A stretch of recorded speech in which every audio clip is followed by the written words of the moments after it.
Hello అండి, hi అండి. పచ్చిమిరపకాయలు చూడండి. మా ఆయన వేరే సార్ తీసుకుపోవాలని మా అత్త తెచ్చిందనమాట. చూడండి ఎలా ఉంది. ఇప్పుడైతే 20 రూపీస్ అండి, రేట్ లేవన్నమాట. ముందైతే బాగానే వానలు పడి తగ్గినాయి అనమాట.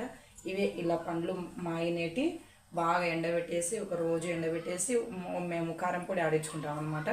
అదే నా ఫ్రిడ్జ్లో ఉంది, ఇంకా డబ్బా నిండా ఉంది అనమాట. ఇవి పండ్లు చూడండి ఎంత బాగున్నాయి. పండు మిరపకాయల కారం ఎక్కువ చేస్తాను అనమాట. పండ్లు సూపర్గా ఉంటాయి. పచ్చివి చూడండి ఎంత వానలకు బాగున్నాయి అనమాట. మిరపకాయలు కారం ఎక్కువ అండి.